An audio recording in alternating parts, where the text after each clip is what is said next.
Julia, quite a headline here. Take us through the details. Is this something that's being discussed as a possible strategy? Is this something that's happening right now at the border?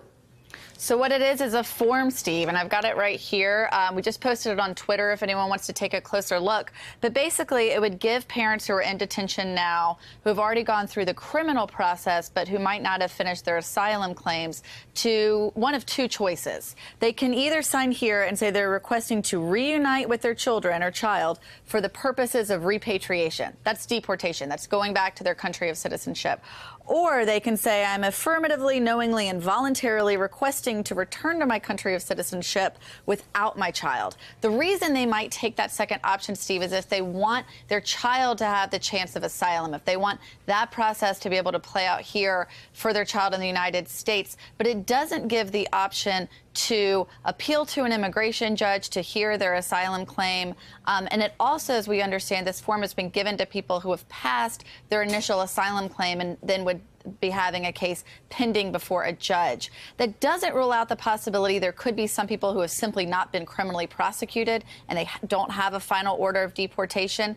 But we know that because that criminal process occurs much more quickly, there's likely a wide gap of people who have that final order but have not been able to get their asylum claim completely adjudicated. So it's a tough choice. These parents are having to decide, do they leave with their children or do they leave their children here and give them perhaps a chance to become United States asylum seekers? And just to make sure we're clear on what's going on, there's sort of parallel things that are happening here, but at different speeds. And one is you're saying criminal proceedings because you're talking about folks who were apprehended crossing the border illegally. And then the second aspect of that is saying, OK, but they're making an asylum claim that they want to come to this country to escape something where they came from. And you say the criminal one is going quickly, finishing up, and then leaving them with this choice. Is that what this is?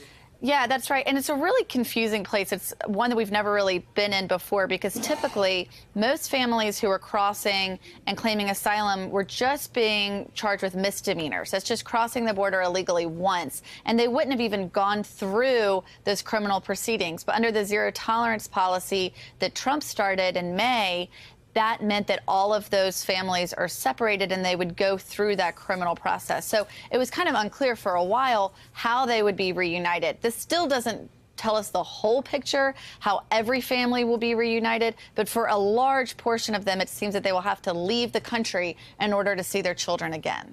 And Jonathan, meanwhile, the politics domestically, the Trump administration trying to talk less about family separation and more about the Democrats and the movement on the left of that party and some Democratic elected officials now joining it to abolish ICE, Immigration and Customs Enforcement. The White House tweeting out against Elizabeth Warren, Kamala Harris, both presidential candidate prospects for 2020. What do you read into what the White House is doing here?